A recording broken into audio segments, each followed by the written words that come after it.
ഇന്നത്തെ പഞ്ച് ഡയലോഗിൽ മഞ്ചാടി കുരുവിന്റെ സംവിധായിക അഞ്ജലി മേനൻ.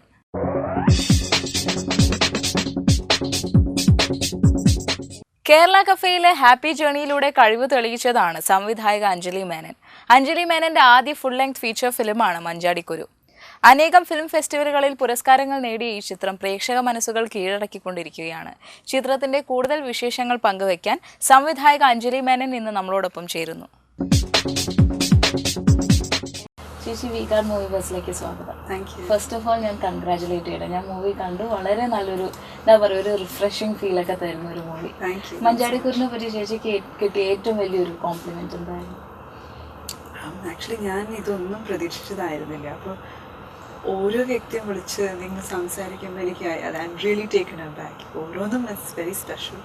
പക്ഷെ ഇന്നാളെ ഒരു ജെന്റിൽമാൻ വിളിച്ചിട്ട് പറഞ്ഞു, എന്തോ ഇപ്പോൾ പുതിയൊരു ടെക്നോളജി ഉണ്ട് 6D എന്ന് പറഞ്ഞിട്ട്, which is basically touch feel എല്ലാം ഉൾപ്പെടുത്തിക്കൊണ്ടുള്ള ഒരു ഫിലിം വ്യൂയിങ് എക്സ്പീരിയൻസ്. ആൻഡ് പുള്ളി പറഞ്ഞത് എനിക്ക് അതൊന്നും, ആ ടെക്നോളജി ഒന്നും ഇല്ലാതെ ഒരു 6D എക്സ്പീരിയൻസ് ആയിരുന്നു മഞ്ചാടി കുരു. So that was something very sweet, you know. അതാണ് ചേച്ചിക്ക് ഫസ്റ്റ് ഐ തിങ്ക് പെട്ടെന്ന് ഓർമ്മ വരുന്ന കൂട്ടത്തിൽ ഡെഫിനറ്റ്ലി അതാണ്. ദാറ്റ് യു നോ, അതൊന്നും ഒരു ടെക്നോളജിക്കൽ ലിമിറ്റേഷൻസ് എന്നുള്ള കരുതാതെ, യുനോ, ദാറ്റ് ആ ഒരു ലെവലിലേക്ക് പീപ്പിൾ ആർ ഫീലിംഗ്, അത് അത്ര അവരെ ടച്ച് ചെയ്തു എന്ന് പറയുമ്പോൾ എനിക്ക് ഏറ്റവും വലിയൊരു കോംപ്ലിമെന്റ് ആയിട്ട് ഞാൻ അതാണ് കരുതുന്നത്. എങ്ങനെയാണ് ചേച്ചി ഒരു പ്രോജക്റ്റ് സ്റ്റാർട്ട് ചെയ്തത്? ഈ പ്രോജക്റ്റ് ആക്ച്വലി ഇത് ഫിലിം സ്റ്റുഡൻറ്റിന് ഉണ്ടാവുമല്ലോ, ഒരു യുനോ കോഴ്സൊക്കെ കഴിഞ്ഞിട്ട് ഒരു ഫീച്ചർ ഫിലിമിൽ വർക്ക് ചെയ്യണം. You always have that dream. അങ്ങനെ തുടങ്ങിയതായിരുന്നു. ജസ്റ്റ് യുനോ വെരി സിമ്പിളായിട്ടൊന്ന് എഴുതി തുടങ്ങി. ഞാൻ ഈ സ്ക്രിപ്റ്റൊക്കെ ആയപ്പോൾ ചിലവർ കാണിച്ചപ്പോൾ ഇത് ഇറ്റ്സ് വെരി ഡിഫിക്കൽട്ട്, ഒരുപാട് ക്യാരക്ടേഴ്സൊക്കെ ഉണ്ട്, അപ്പോൾ ഫസ്റ്റ് ടൈം ഓവർ കോൺഫിഡൻ്റ് ആയിട്ട് ചെയ്യേണ്ട എന്നൊക്കെ പറഞ്ഞു. പക്ഷെ എന്തോ I was quite keen, you know, കഴിയുകയാണെങ്കിൽ ചെയ്യണം എന്ന്. അപ്പോൾ അങ്ങനെ ആ സ്ക്രിപ്റ്റ് കംപ്ലീറ്റ് ചെയ്തു. And slowly I said let's try, why not. അപ്പോൾ ഞങ്ങളുടെ കമ്പനിയിൽ നിന്ന് ഫണ്ടിങ് ഒക്കെ എടുത്ത് ഇത് സ്റ്റാർട്ടഡ് ഓഫ്. അപ്പോൾ ലൊക്കേഷൻസ് കിട്ടി, അതൊക്കെ കുറച്ച് ആക്ടേഴ്സിനോട് സംസാരിച്ച് തുടങ്ങി. അങ്ങനെയായിരുന്നു, അതിൻ്റെ ഒരു വെരി സ്ലോ പ്രോസസ്സായിരുന്നു. But it just start to happen. ഒരു ടൈം കഴിഞ്ഞപ്പോൾ നമ്മൾ ഉദ്ദേശിച്ച ആൾക്കാരൊക്കെ തന്നെ ഫിലിമിലേക്ക് വന്ന് കയറാൻ തുടങ്ങി, ക്രൂ ആയിട്ടും കാസ്റ്റായിട്ടൊക്കെ. So that was really nice. അപ്പോൾ എന്തൊരു ഓർഗാനിക് സംതിങ് വാസ് ഹാപ്പനിങ്. അപ്പോൾ അത് യുനോ ഐ തിങ്ക് കുറേ ക്രെഡിറ്റ് അതിന് കൊടുക്കണം. ഒരു ഡെസ്റ്റിനി പോലെ അതിന് പറ്റുന്ന, ഏറ്റവും നന്നായി പറ്റുന്ന ആൾക്കാരെല്ലാവരും കൂടെ ചേർന്ന് വന്നപ്പോൾ it was just happening by itself. Okay, ഈ പറഞ്ഞ പോലെ വലിയൊരു മൾട്ടി സ്റ്റാർ കാസ്റ്റ് ഉണ്ട്.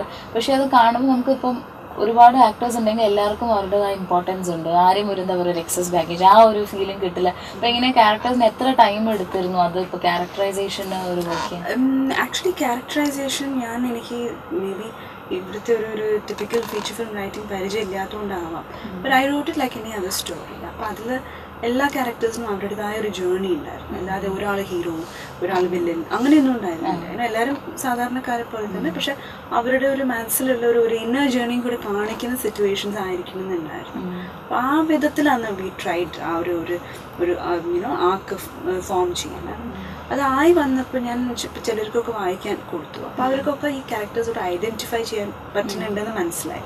അപ്പോൾ അതിൻ്റെ കാസ്റ്റിങ്ങും അതിനനുസരിച്ച് തന്നെ ആയിരിക്കണം. ഇപ്പോൾ നമുക്കൊക്കെ കുട്ടിക്കാലത്ത് നമ്മുടെയൊക്കെ അമ്മമാരോ അമ്മായിമാരൊക്കെ അവർക്ക് വളരെ വലിയ ഫിഗേഴ്സൊക്കെ ആയിട്ടായിരിക്കും തോന്നുന്നുണ്ടാവുക. അപ്പോൾ അതിൻ്റെ കാസ്റ്റിങ്ങും അങ്ങനെ നമുക്ക് ആ ഒരു ഇൻസ്പയറിംഗ് ആയിട്ടുള്ളൊരു തരം കാസ്റ്റ് ആയിരിക്കണം എന്നുണ്ടായിരുന്നു. അപ്പോൾ ആ ഒരു രീതിയിലായിരുന്നു മൂവ്ഡ്, അതിനനുസരിച്ചിട്ടായിരുന്നു.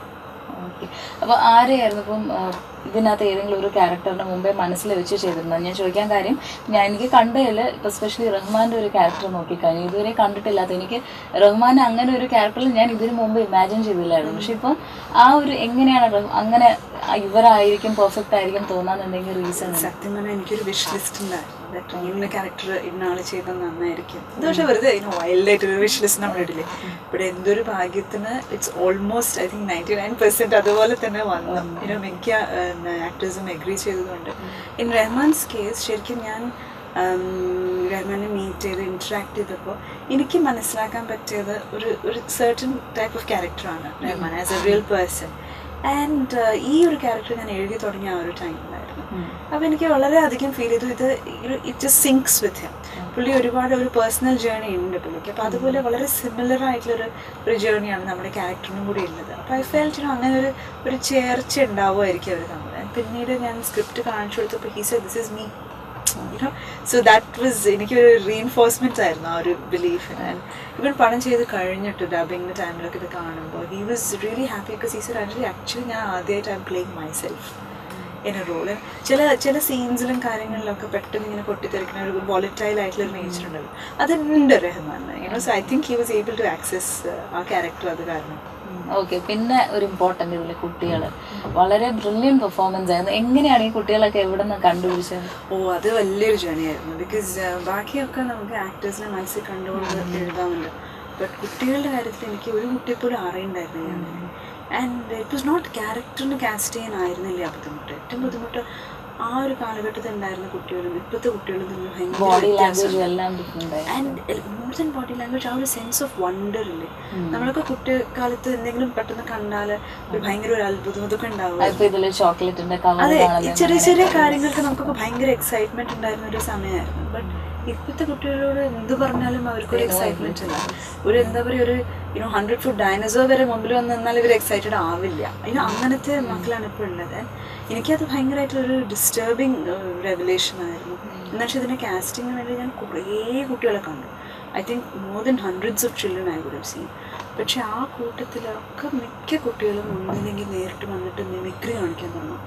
ഒന്നെങ്കിൽ CMനെ കാണിക്കുക, അല്ലെങ്കിൽ സുരേഷ് ഗോപിയെ കാണിക്കുക. അതേപോലെ പെൺകുട്ടികൾ വലിയ എത്ര കട്ടി മേക്കപ്പ് ഒക്കെ ഇട്ട് വരും, വലിയതായിട്ട് കണ്ണൊക്കെ വരച്ചിട്ട്. So I used to get really disturbed. അയ്യോ നമ്മൾ ഇന്നസെൻസ് കാണിക്കാൻ നിൽക്കുമ്പോൾ ഇതിൻ്റെ കുട്ടികൾ തന്നെ ഇങ്ങനെ വരുന്നത്. ആൻഡ് ഇവരൊക്കെ മിക്കവരും കുറച്ച് ഫിലിംസിലോ ടെലിവിഷനിലോ കുറച്ച് എക്സ്പോഷർ കിട്ടിപ്പോകുമ്പോഴേക്കും അവരങ്ങനെയാണ്. അപ്പം പിന്നെ അത് മാറ്റിയെടുക്കാൻ പറ്റില്ല. ദാറ്റ്സ് വെൻ ഐ റിയലൈസ്ഡ് ഇത് ബെസ്റ്റ് ഫ്രഷായ കുട്ടികളെടുക്കാം. ഇതൊന്നും അറിയാതെ വളരെ ഒരു ക്യാമറ തന്നെ എന്താണെന്ന് അറിയാത്ത അങ്ങനത്തെ കുട്ടികളെ എടുക്കുന്നതായിരിക്കും നല്ലത്. അപ്പോൾ ആദ്യം ഈ സ്ക്രീൻ ടെസ്റ്റും ഓഡീഷനൊക്കെ നടത്തിയത് കംപ്ലീറ്റ് ഫ്ലോപ്പായി. അതിനുശേഷം ഞാൻ ഈ വില്ലേജസിലൊക്കെ നടക്കുന്ന വർക്ക്ഷോപ്സ് ഒക്കെ അവിടെയൊക്കെ പോകാൻ തുടങ്ങി. അപ്പോൾ അങ്ങനെ കാവാലം നാരായണ പണിക്കർ സാറുടെ ഒരു വർക്ക്ഷോപ്പ് നടന്നുണ്ടായിരുന്നു കാവാലത്ത്. അവിടെ വെച്ചിട്ടാണ് നമ്മുടെ വിക്കി ആയിട്ടുള്ള ആ കുട്ടിയെ കണ്ടുപിടിച്ചത്. പക്ഷേ he was part of the workshop. ആ മോൻ ശരിക്കും ബാക്കി എല്ലാ കുട്ടികളും ക്യാമറയുടെ മുമ്പിൽ വന്നിട്ട് പെർഫോം ചെയ്യായിരുന്നു.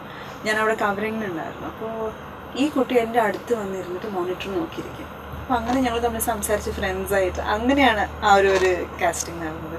ബാക്കി മണിക്കുട്ടി ശരിക്കും ഒരു ന്യൂസ് പേപ്പറിൽ അഡ്വർടൈസ് ചെയ്തിട്ടാണ് ആ കുട്ടിയെ കിട്ടിയത്.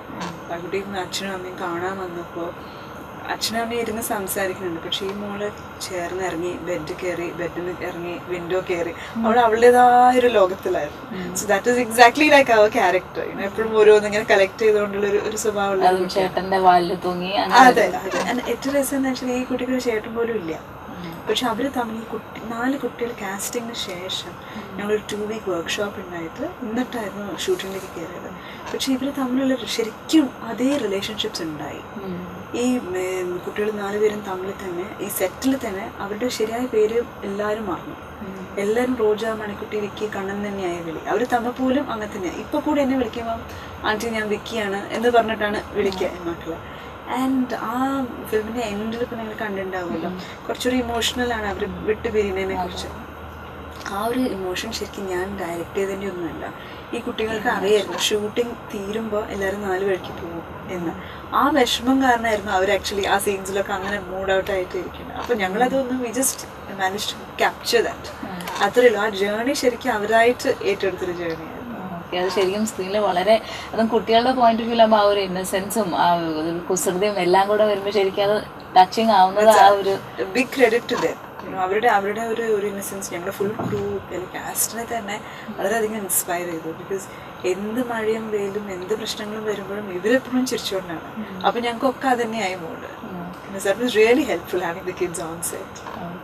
ഇപ്പോൾ ചേച്ചി സ്വതവേ എല്ലാവരും ഒരു മെട്രോ റിലേറ്റഡ് അങ്ങനത്തെ സബ്ജക്ട്സിൻ്റെ പുറകെ പോകുമ്പോൾ എഗെയിൻസ്റ്റ് ദ ടൈഡ് ഇങ്ങനെ ഒരു സബ്ജക്റ്റ് എടുക്കാനുള്ള റീസൺ എന്തെങ്കിലും?